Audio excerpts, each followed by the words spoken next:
Magandang araw mga kalakbay! Tara at magpunta sa iba't ibang simbahan sa Rizal. Ako nga pala si Roms. At ako na si...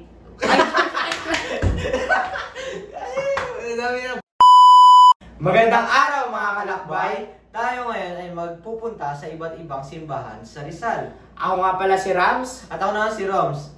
Ngayong araw, kami ay sasama sa Marian Pilgrimage 2023 ng parokya ni Apostol Santiago Mayor. Tastes good like soul food. Parked up outside in the old school. The new me back with the OU. Alas 3 pa lamang ng madaling araw ay pumunta na kami ng parokya upang alamin ang aming bus number at sa parokya din nag-umpisa ang mga panalangin sa paglalakbay. Kasali sa presensya ng aming Panginoon, sa ngalan ng Ama, at ng Anak, at ng Espiritu Santo.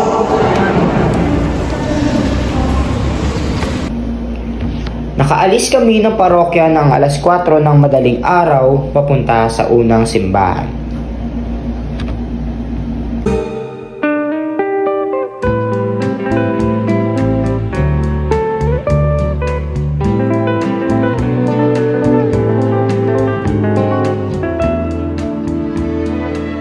Ang unang simbahan, Diocesan Shrine and Parish of Our Lady of the Holy Rosary, sa Patunhay, Cardona, Rizal.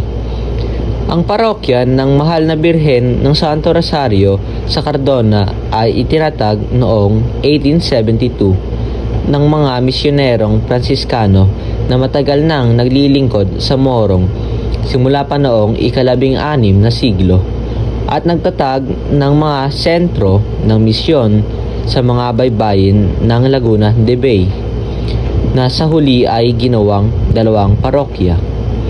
Sinasabing noong panahong ang Cardona ay isang sityo pa lamang ng Morong.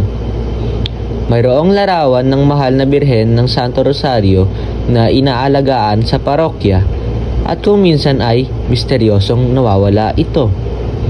Sa bawat pagkakataon, ang imahe ay misteryosong bumabalik sa simbahan at palaging natutuklasan ng mga tagapag-alaga ang amor seco, isang uri ng damong kahoy na sumisibol ng sagana sa lugar na kilala bilang Sapaw. Sa kanilang palagay, ang Mahal na Birhen Ina mismo ang nagpili kung saan dapat itala ang kanyang larawan. Kahit anong tindi ng unos, kahit anong tindi ng dilim, may isang inang nagmamatyag, nagmamahal sa atin.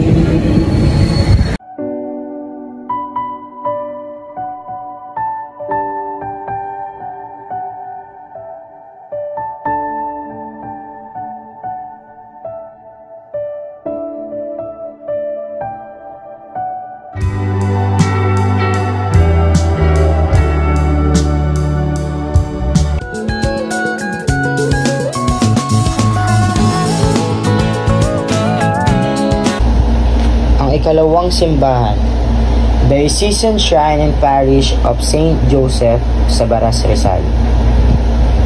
Ang parokya ng San Jose ay isa sa mga pinakamatandang simbahan sa Rizal at ito ay natapos noong 1686. Itinayo ng mga Fransiskano ang simbahan noong 1595. Ang bayan ay inilipat sa Ibayo noong 1636, ngunit bumalik sa kasalukuyang lugar noong 1682.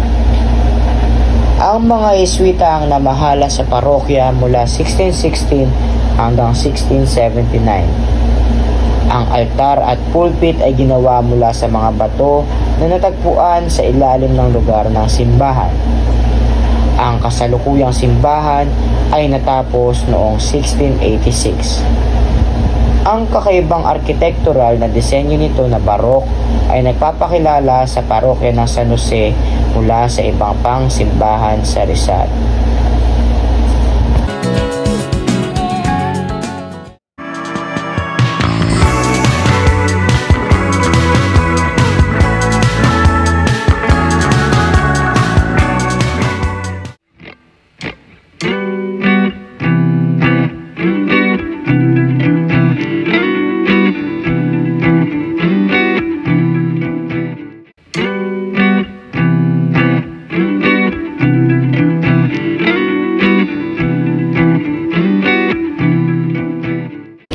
Ang ikatlong simbahan, San Ildefonso de Toledo Parish sa Tanay, Rizal. Ang unang simbahang bato ng Tanay ay itinayo noong 1680 kung nasaan ang Tanay Park sa kasalukuyan.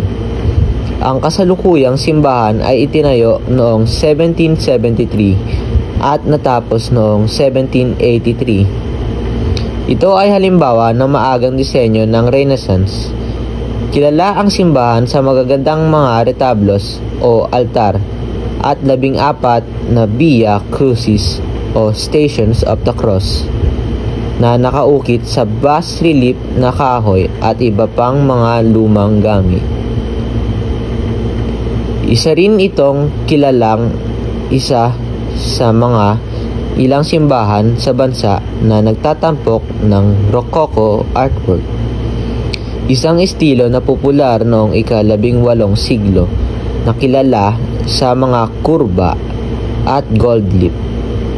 Matatagpuan sa hardin ang marilag na imahe ng Birhen ng Guadalupe na gawa mula sa bumaksak na puno.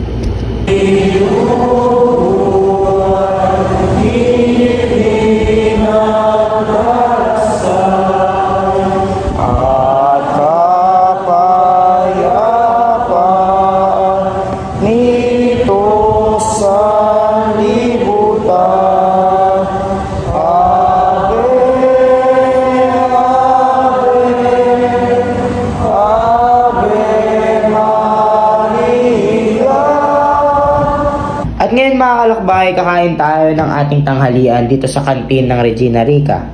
Kami ay nagbaon ng adobo at isang kaserolang kanin para di na bumili. Pero nakita namin itong tinitindang burger steak. Natakam kami at bumili na rin dahil sa mura nitong halaga. Sa halagang 100 piso, makakabili ka na ng napaka-saucy at napakasarap na burger steak. Kaya tara na mga kalakbay, kain tayo!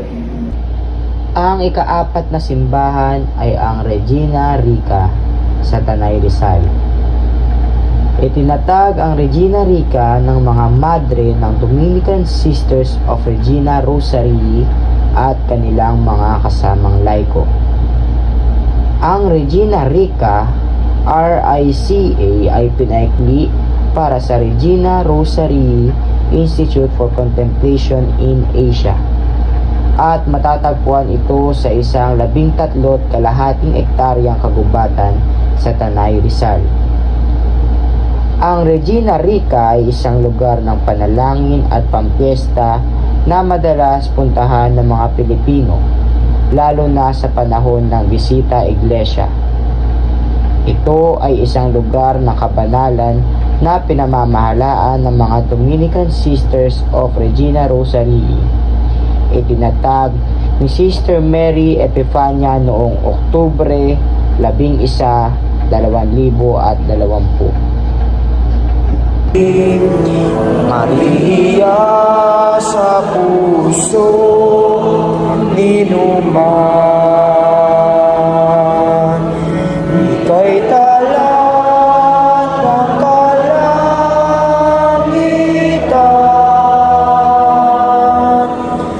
Ningning mo ay walang pagmamaliw,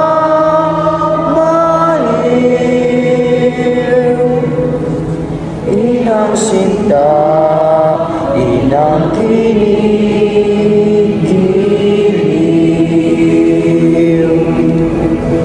Ang ika-5 simbahan, Nuestra Señora de la Anunciata Parish, Lumang Boso-Boso, sa Antipolo, Rizal.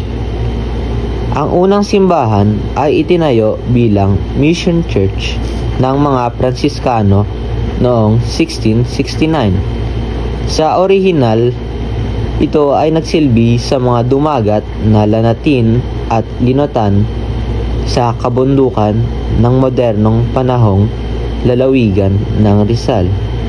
Sa kalaunan ay kinuha ng mga Heswita ang misyon at ang simbahan noong 1741. Ibinalik ito sa mga sekular na pari noong 1768. nang ang mga Heswita ay pinatalsik sa Pilipinas at iba pang mga kaharian ng Espanya.